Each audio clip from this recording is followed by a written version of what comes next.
पावसानं थैमान घातलं आणि शेतकऱ्यांचं आयुष्य अक्षरशः वाहून गेलं। कित्येकांचं शेत पाण्याखाली गेलं, पिकं चिरडून गेली, जनावरं बुडाली, घरं उद्ध्वस्त झाली। रोजच्या जगण्याची एकमेव आशा ते शेत होतं आणि तेच आता नष्ट झालंय। अशा वेळी एका शेतकऱ्यानं मुख्यमंत्री देवाभाऊंना विचारलं, साहेब हेक्टरी किती मदत मिळणार? हा प्रश्न राजकारणाचा नव्हता तर जगण्यासाठीचा त्याचा आक्रोश होता। पण उत्तर मिळालं, राजकारण करू नका साहेब, या जनतेनं तुम्हाला निवडून दिलं, हीच जनता तुम्हाला आपल्या दुःखाची गोष्ट सांगते। शेतकऱ्यानं प्रश्न विचारणं चूक आहे का? जखमी मनानं प्रश्न विचारल्यामुळं त्या शेतकऱ्याला पोलिसांनी दारू प्यायला आहे म्हणून उचलून नेलं।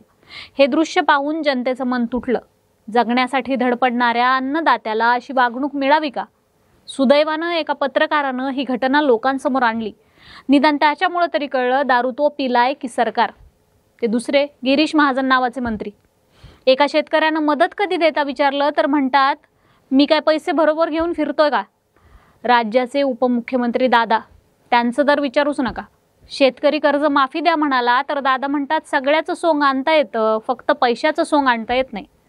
दादा, तुमचं म्हणणं अगदी खरं आहे, पण आम्हाला प्रश्न पडलाय, सोंग आणून तुम्हाला अतिवृष्टीची पाहणी बरी करता येते। एवढंच आहे तर पाहणी करायला कशाला येता? सरकारी यंत्रणा उभी आहे, डिजिटल इंडिया आहे, ऑनलाईन माहिती घ्या, ऑनलाईन मदत द्या। आज शेतकऱ्याची मागणी फार मोठी नाही। पूरग्रस्त शेतकरी वर्गाला एकरी 1 लाख रुपये अनुदान द्या। हे अनुदान म्हणजे दान नव्हे तर शेतकऱ्याला पुन्हा उभं राहण्यासाठीची आधार रेषा आहे। साहेब, शेतकऱ्यांच्या डोळ्यातले अश्रू हे राजकारण नसतं, त्याच्या ओठांवरची थरथर ही तक्रार नसते, ती जगण्यासाठीची याचना असते। पिकं वाहून गेली आहेत, गुरंढोरं वाहून गेली आहेत, संसार उघड्यावर पडलाय, पण शेतकऱ्यांची आशा अजूनही तुमच्याकडे। शासनाने जर या आक्रोशाकडे कानाडोळा केला तर शेतकऱ्याचा विश्वासच हरवेल आणि अन्नदाता खचला तर अख्ख्या समाजाचं पोट उपाशी राहील। आज प्रत्येक शेतकरी हात जोडून एकच विनंती करतोय, आमचं नुकसान मोठं आहे पण आमचं मन अजून जिवंत आहे। आम्हाला आधार द्या, आम्हाला पुन्हा शेतात उभं राहू द्या। मायबाप सरकार, तुम्हाला हात जोडून विनंती आहे। मागे एका वर्तमानपत्रात कुत्रा हरवल्याची जाहिरात आली होती। आम्हाला माहिती आहे, सगळ्या राजकारणी लोकांच्या घरी कुत्री आहेत, पार विदेशातली कुत्री त्यांनी पाळली आहेत।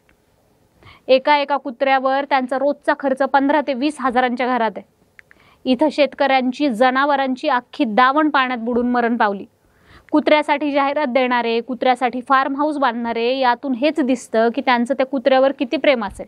मग पोटच्या लेकराप्रमाणे सांभाळलेली जनावरं अशी तडफडून मरत असताना त्या शेतकऱ्याला काय वेदना झाली असेल हे एकदा बघा। एका मंत्र्यानं तर आपल्या नातवासाठी लाखो रुपये खर्चून भारतातली पहिली टेस्ला कार खरेदी केली। चांगली गोष्ट आहे, तुम्ही भारताच्या अर्थव्यवस्थेला हातभार लावताय। पण आता हा व्हिडिओ बघा, ह्यांच्या नशिबात कधी येणार आहे टेस्ला? अहो, टेस्ला जाऊ द्या, निदान 2 वेळची भाकरी मिळवण्यासाठी त्यांना काय काय करावं लागतं हे तुम्ही जरा संवेदनशील मनानं बघा। किती निरागस स्वप्न असतील त्या शेतकऱ्यांची। दिवाळीत पिकं निघतील तेव्हा त्याला मुलाबाळांना कपडे घ्यायचे असतील, घरात गोडधोड करून खायचं असेल, लेकी बाळींना माहेरी बोलवून त्यांनाही सुखाचे 4 घास खाऊ घालून साडी चोळी करायची असेल, कुणाला मुलांच्या शिक्षणासाठी, लग्नासाठी पैसे लावून ठेवायचे असतील, कुणाला दवाखान्यासाठी पैसे लागत असतील, कुणाला पेरणीच्या वेळी उधार आणलेल्या बियाण्यांचे पैसे द्यायचे असतील, सावकाराकडून घेतलेले कर्ज फेडायचे असेल, बँकेचे कर्ज फेडायचे असेल, काही सुखवस्तू घ्यायची असेल, आईला, बायकोला सोन्याचा एखादा दागिना करायचा असेल, एखादं वाहन घ्यायचं असेल आणि सर्वात महत्त्वाचं म्हणजे वर्षभर घर खर्चाला पुरेल एवढा पैसा गाठीला लावून ठेवायचा असेल। पूरग्रस्त शेतकऱ्यांच्या या साऱ्या स्वप्नांचा चुराडा झालाय। नुसती पिकच नाही तर त्यांची स्वप्न वाहून गेली आहेत। मागे उरलाय नुसता भावनांचा गाळ आणि स्वप्नांचा चिखल। अशा काळात नुकसानग्रस्त शेतकऱ्यांना मदत देताना सरकारने हात आखडता घेऊ नये, काही बाही बोलून शेतकऱ्यांची अवहेलना करू नये। हे दुःख वाटून घेतलंच पाहिजे। ही वेळ तुमच्या मनाला मायेचा पाझर फोडण्याची आहे, उलट उत्तर देण्याची ही वेळ नक्कीच नाही।